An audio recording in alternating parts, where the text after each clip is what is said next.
নজর আক্রান্ত ব্যক্তির মাথার উপর যদি 7 বার লবণ ও শুকনা মরিচ ঘুরিয়ে তা আগুনে পুড়িয়ে ফেলা হয়, মানে 7টা লং নিবে, কিছু লবণ নিবে, এটা আর নইলে 7টা পোড়া মরিচ, 7টা লাল মরিচ যেটাকে বলে, এটা নিয়ে তার মাথার উপরে এটা ঘুরাইতে থাকবে, এরকম এন্টি ক্লকওয়াইজ ঘুরাইতে থাকবে, এবং এরপরে ঘুরাইয়া এটা আগুনের মধ্যে খোলার মধ্যে দিতে হবে।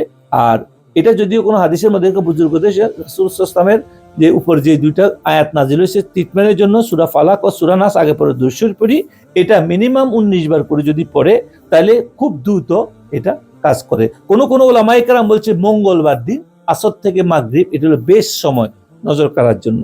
কোন কোন ওলা তাজারবা থেকে বলছে, এটা অভিজ্ঞতার জিনিস এটা। তারপরে সূরা কালাম মের শেষ 2 আয়াত, এই 2টা আয়াত যদি পড়ে এবং পানিতে পুদিয়া পানি পান করায়, গোসল করায়, তাইলে নজর কাটি যায়। তারপরে হলো কালিজিরা, মধু, যদি কোনো এই নজরের কারণে যদি কারো সমস্যা থাকে, কালিজিরা মধু যদি দম করে খায়, সূরা ফালাক সূরা নাস দিয়ে দম করে খায়, তাহলে তার অনেক শিফা হয়। আর সূরা ফাতিহা এটা হলো মশহুর আমল, আমরা আজকেও বলতে সবাইকে দিই, যারা আমার মা বোনেরা শুনতেছেন, যারা পরবর্তী আমাদের আশেক বক্ত এখানে যারা পরবর্তী শুনবেন তাদের জন্য এটা হলো একটা উত্তম আমল।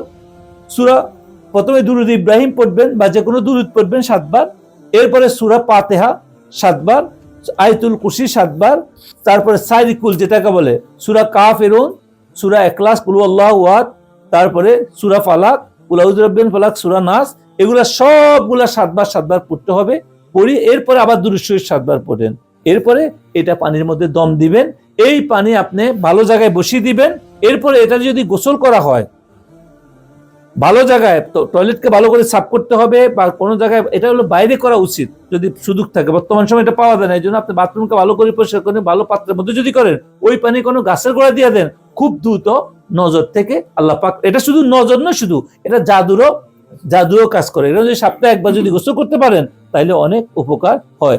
আর আপনি যদি আরো বাঁচতে চান এই নজর থেকে, আপনি যখন বাইরে যাবেন তখন আপনি আয়াতুল কুরসি পড়বেন, তারপরে 3 কুল পড়ে নিবেন, লাস্টের 3টা কুলকে কুল হুয়াল্লাহু আহাদ, কুল আউযু বিরাব্বিল ফালাক, কুল আউযু বিরাব্বিন নাস আগে পরে 200 একবার পড়িয়ে যদি হাতের মধ্যে দম দিয়া মাথা মুছি গা মুছি বাইরে যান, তাহলে ইনশাআল্লাহুল আজিজ।